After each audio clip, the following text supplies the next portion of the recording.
I hope you're ready for some treasure talk because I'm about to geek out. Okay, so much to discuss today in the treasure hunting world. If you didn't see the breaking news already last night on the Calazars and K-Pro live video, then I've got some tidbits for you.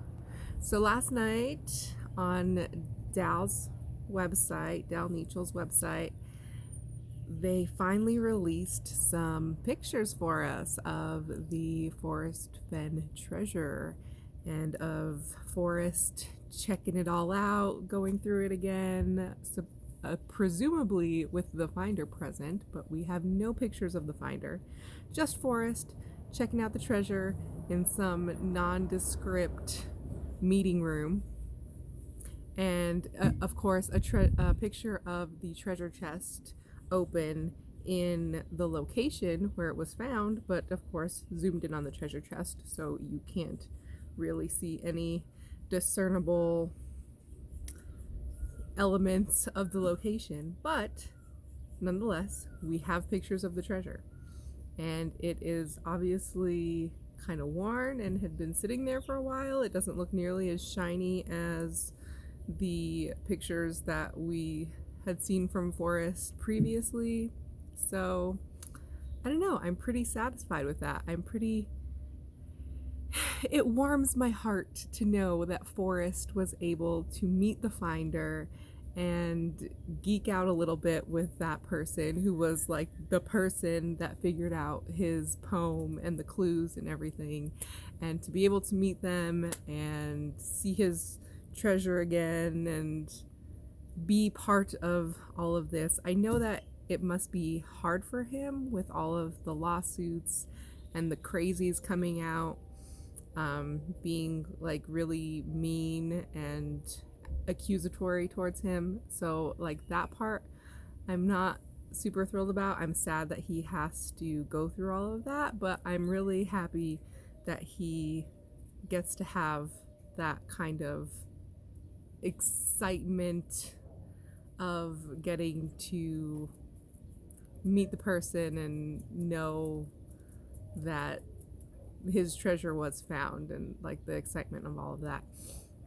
I'm pretty like I believe that it's legit. Like I don't have any skepticism about that. I do hope that the finder does something to continue the legacy, and yeah,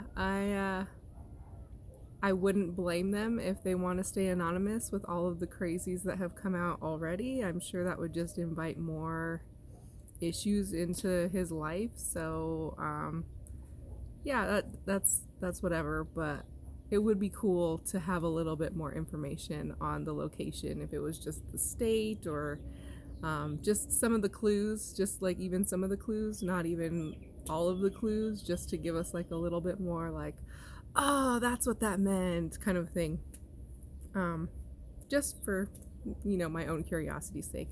But anyways, that was super exciting last night. I did not expect that when I got onto the Calazars live show, because I just watch it every night because I want to see what's going on. I wasn't expecting any major updates, so that was really cool. But other than that, in treasure news, I got one of my books in yesterday, The Beacon Star. So I'm gonna be checking this out over the next few days. If you're not familiar, The Beacon Star is a hunt that is hidden in the Denver area, which I was mostly interested in because it's nearby to me. From what I have heard about this particular one and what I can see from the book so far, like if you look on the back, there's like this little number thing here that's definitely has something to do with all of the ciphers in the book. It's very heavy in ciphers, and like that's not something that super appeals to me, to be completely honest. But I started reading it last night. I only got a few pages in because, my son was still awake and everything, and he is needy and distracting because he's a toddler. Can't blame him. But anyways, I did get a few pages in, and I like the storyline. It's a very short book. Like, I was expecting it to be like novel size, but like it's pretty thin. Like, there's only, let's say, like not even 100 pages. Not even 100 pages, like 80 pages. So that's kind of cool, actually, because I don't usually sit down and read. I'm more of an audiobook person, but I figured for something like this where you might want to take notes and highlight stuff or whatever because you're trying to like figure something out and like solve it, that I would want to do like an actual physical book. But the story is very intriguing. I love where it's going so far. It's kind of in that fantasy realm, and I love fantasy type stories. So that's exciting. Even if I don't get super into trying to break the codes and figure out the ciphers, I'll at least enjoy reading the story. So that's nice. And I know people, since I live close enough to Denver, I know several people in the Denver area where if I don't get super into this hunt, I know I can pass along the book and they might get super into it. So that's nice. Excited to finally have something to get my hands on and to start digging into again. And along with that, I have also been checking out some of the H. Charles wind sorry. As I was saying, I've been checking out some of the H. Charles Beale treasure hunts, because those, I believe all of them, if not most of them, are available for free as PDFs on his Facebook group.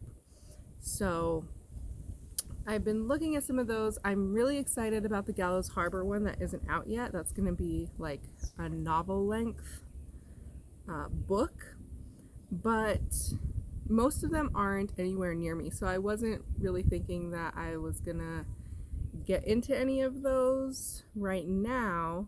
However, if you follow the FenTubers on YouTube, you might have heard on somebody's live, because they kind of crisscross and get in on each other's shows or whatever, that K-Pro is in the town. She lives or lived, I don't know, she's like in a transitory phase of her life right now. But anyways, right now she's currently in Cary, North Carolina, which is where the Theodosia cache of the treasure man is hidden.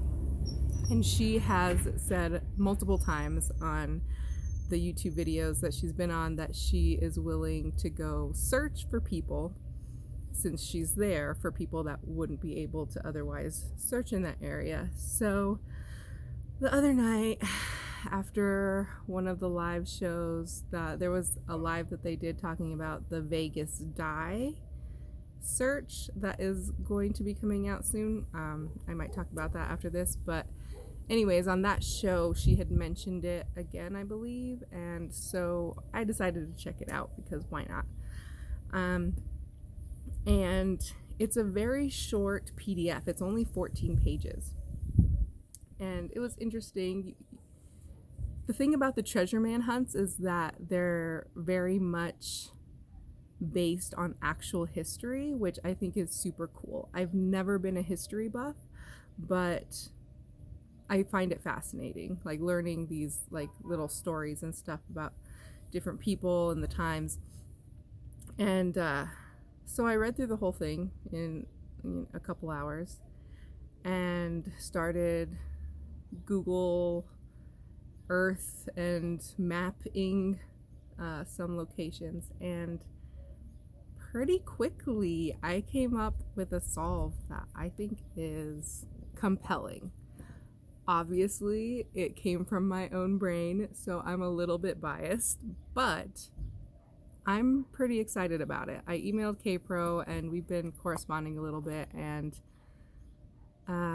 yeah, I'm kind of pumped about it. I wish that I could go myself physically over there and look at the location that I believe it might be at, but it's exciting that I even have the possibility of somebody else going to check for me. I never would have even looked at the Theodosia quest if I hadn't already known that somebody would be able to verify or prove or disprove my theory on it. So that's kind of cool. Waiting to see what manifests from that. But yeah, I'm confident. I'm confident about my solve location. So we'll see how that goes. Anything else to talk about? Oh, I did say the Vegas die hunt is going to be coming out in August or September. And of course, that one's going to be in Las Vegas, Nevada. This hunt is interesting because there was actually a previous one done in the 90s with the same title, and it was never actually found. The hunt was ended, but and we know what the solve was, but nobody actually won it. So what's happening is the guy that wrote Vegas Die is republishing it, but he's changed certain things in the book, and it's going to be like a new proxy item in a new location, and nobody really knows how similar the new book is going to be to the old book. But because I was on Calazar's and K-Pro's live show that they did about it, I was able to order a copy of the first Vegas Die book that was put out back then, and so I'll get to read that and check it out and see what the similarities or the differences are between the old one and the new one, because who knows, that might be helpful. It might not. It might be absolutely useless, but it's something that I can dig my teeth into now, because like I said, most of the hunts that I'm interested in, the Gallows Harbor hunt and the A Gypsy's Kiss hunt, and even the actual second Vegas Die hunt, none of those are actually out yet. They're all being released probably around the same time, sometime this fall. So the only one that I really have to dig into right now is, of course, the Beacon Star. Heavy on ciphers, not really my thing, but the story is intriguing, and I'm into that. So who knows, I might get sucked in. But anyways, I think that's all I have to talk about today on the treasure front. But yes, the past few days have definitely been super exciting, with my Theodosia solve that I almost didn't even try to look at, and the pictures being released of the Fenn treasure chest and all the gold. Super exciting. Getting a book in the mail that I can just start perusing and digging into. All very good. Feeling like progress is happening. Not so much in limbo anymore with the not knowing what's going on or where to go from here or anything. So that's all really nice. Super happy about that. If you haven't seen the pictures yet of the Fenn treasure and you were into that, definitely go look at Dale's website, check them out, see what you think. I feel at peace with it all now and excited to dive into something new. So that's where we're at. Thanks for watching. Like this video if you liked it, subscribe if you want to hear more about my random treasure ramblings and garden videos and maybe some hippie spiritual shit. I don't know. We'll see what happens. But bye for now.